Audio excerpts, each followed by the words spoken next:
Welcome everyone, this is your host Abraham L. Jaguar, a professional game master. First of all, this channel is proudly sponsored by the Era Crueltide Pocket Rulebook Kickstarter.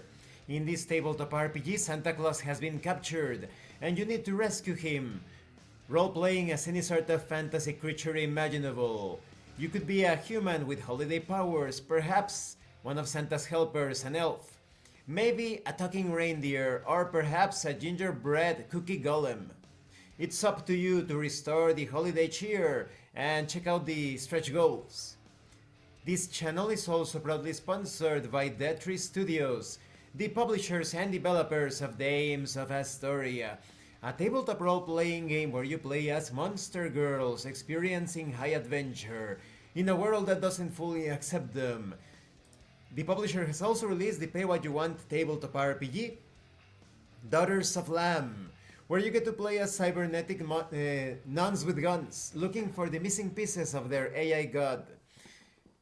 This channel is also proudly sponsored by the Red Room Publishing. Please check out their store for exclusive tabletop RPG products and check out their free tabletop RPG, the Red Roleplaying Game. A generic system that is able to handle any sort of theme, genre, flavor, setting that you can think of. Definitely check it out. The link will be in the description and in the pinned comment as well. Today, I begin my review series featuring Mutant Year Zero Zone Wars. Let me give you a better look because I have the images right here. Alright, yes, awesome cover. This box is so surprising in its value. I would say it is the best value skirmish game that I have ever seen in my life. And I will tell you why in a few moments. Let's talk about, this video is going to focus on the components, the quality of the components. Let me give you a view of the box from behind. In this little box, you have everything that is necessary for two, or I would even say perhaps two or more players to play several matches in a campaign or as standalone experiences.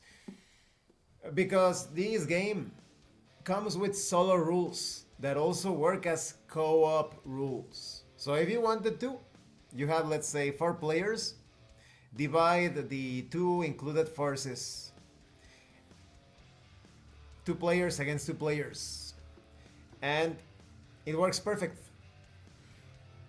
Now let me show you the side of the box.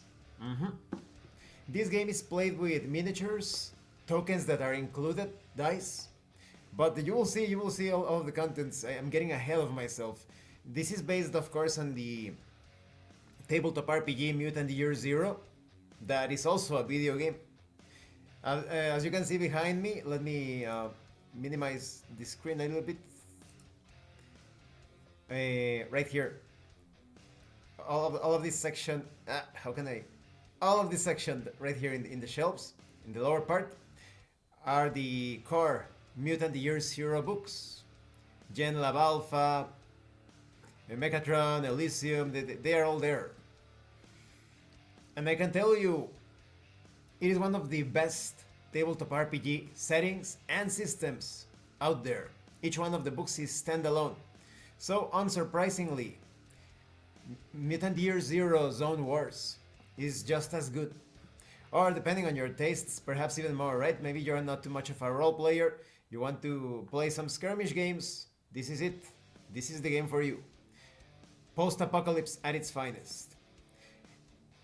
Now, before we proceed further, what exactly is going on with Mutant Year Zero Zone Wars? Because there could be some of you that are not familiar with this setting, right? Of course, it's the far future. Some mysterious catastrophe or calamity occurred. The entire world is in chaos, and you have several factions. You have mutated humans, you have mutated animals, you have robots, sentient, apparently self-aware robots. You have normal humans that are kept in a separate locations.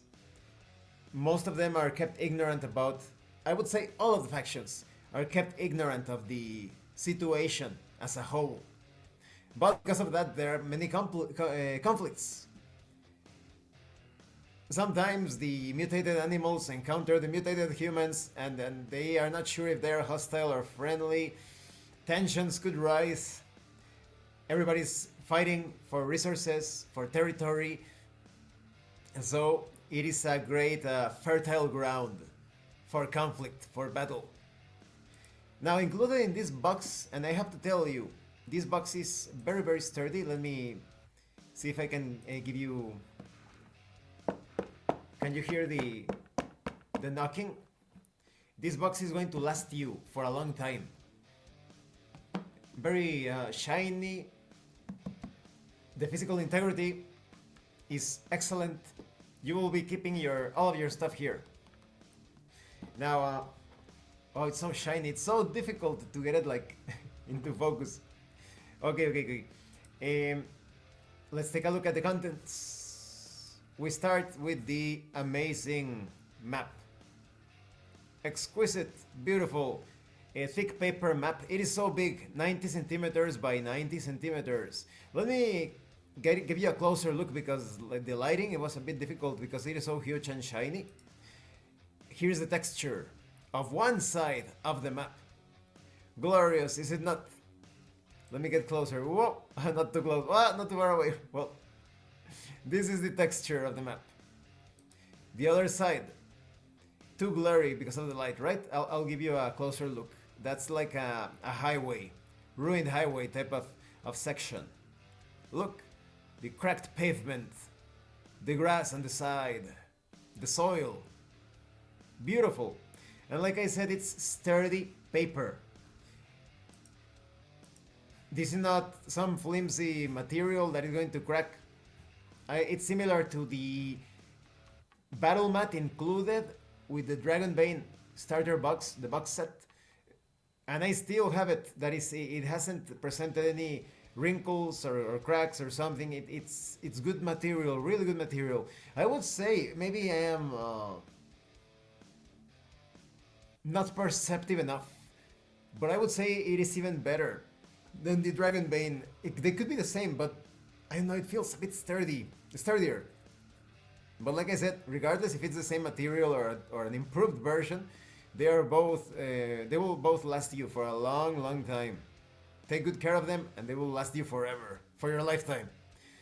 Now, apart from that, we have the core books. It's a very flimsy manual, not very thick, so you will easily learn all of the rules. They are very well written and explained, although of course I am going to dive deeper into it, but just to give you a bit of a preview, all of the rules are well organized and explained.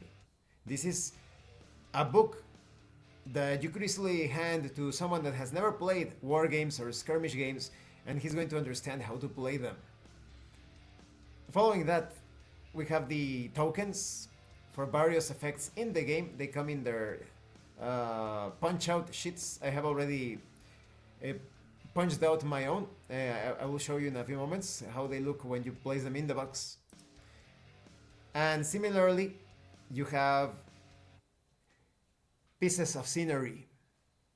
There are only a few wargames that include scenery pieces for buildings and the like, and they are usually very expensive, but like I said, just take a look at the value. Take a look at the links in the description of this video. Go to their store and become amazed, right, by the price. And even more so if you go to Amazon or eBay, I'm sure you can find even better prices. And sometimes Free League also does these little like sales, and so it's insane value for your money. This cardboard, I don't know if you should call it, it's not like that cardboard, but very glossy with some sort of layer of protection. It's very easy to assemble. You don't need to use glue. Although I would recommend against assembling and disassembling the pieces. You could do that, but I always feel like it's going to take a toll on the parts of the pieces where they come together. more tokens for various effects, and you have this little ruler to measure the distances, long, medium, and short. Now, here is the plastic insert. I removed it from the box and also removed the plastic. It's a sturdy plastic cover because it's very glary. I removed it.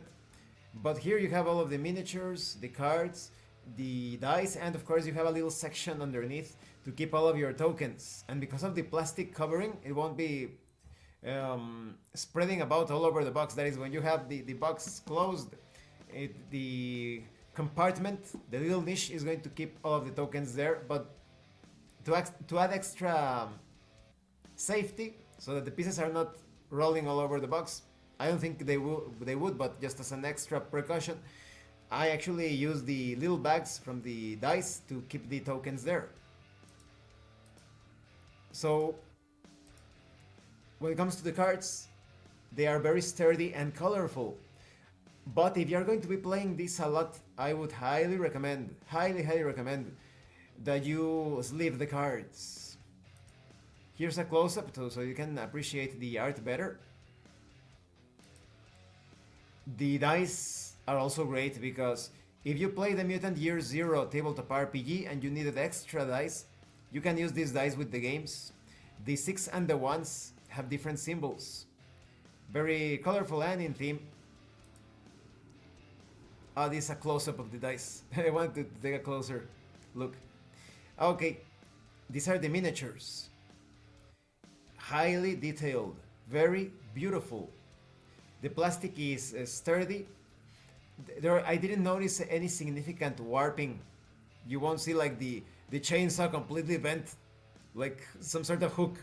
Everything is kept with its proper integrity.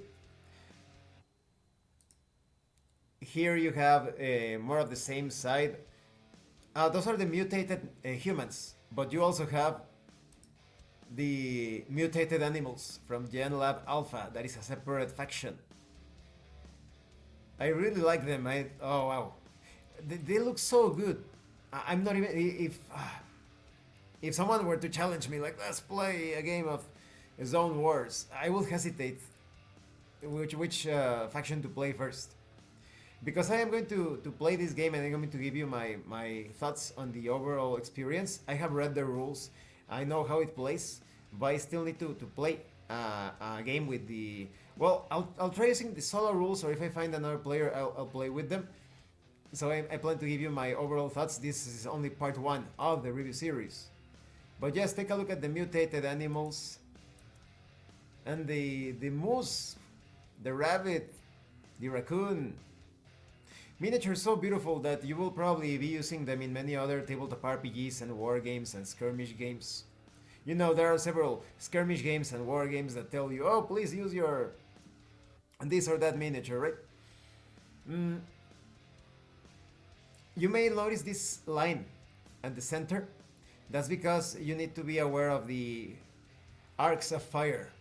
When you are fighting, you do have a representation of the back and the front. So when you paint them, if you like to paint them, they also look fine as they are. But if you like to paint them, and I would recommend to paint them, of course, don't cover up this line too much. Remember, two thin coats of paint. Now everything fits. As you can see, I took the plastic bags from the dice and applied them to the tokens. I placed the tokens inside of the bags and placed all of it here, kept neatly together. The ruler, the measuring stick of sorts, doesn't fit this plastic insert, but it fits very well just to the side of the rulebook. So it won't present an obstacle when putting away all of it. And this concludes this part of the review series. In the next part, let me go to the cover. I want to, or in the next part, I'm going to cover how to play this game. And I am thinking, if I have the time to do so, I'll do a battle report. If I cannot, I will just give you my general thoughts on the session. But I think doing a battle report would be awesome. It would be pretty amazing. So yes, if you're someone that is interested in the quality of your skirmish games, this game has an 11. Like it is the value, the quality of the pieces, the there goes the fucking the focus. I guess I'll have to return this. If you like,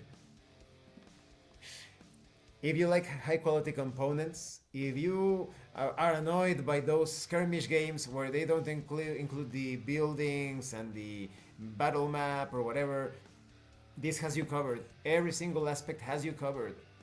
There is also an expansion that adds two other factions and other rules. I'll see if I can get my hands on it. Hopefully on January. But first, I'm getting ahead of myself. I want to fully experience the core set and give you my opinion if it is worth it to just get the core set, right? You never know. But thank you for watching this part of the review series. Don't forget to leave a like, comment, and subscribe. And thank you so much to those of you that are going the extra mile to support the channel. If anyone else wishes to further support the channel, consider joining as a member using the super thanks button over here. Take a look at the information in the description and in the pinned comment. This has been your host, Abraham L. Jaguar, a professional game master, and remember... Well, you know, I always have these sayings for tabletop RPGs like roleplay soaps, everything, but I don't have one for board games and war games. What could I say? Well, I guess I'm going to use my video game nugget of wisdom. Level up in game and level up in life. Once again, thank you all and see you later.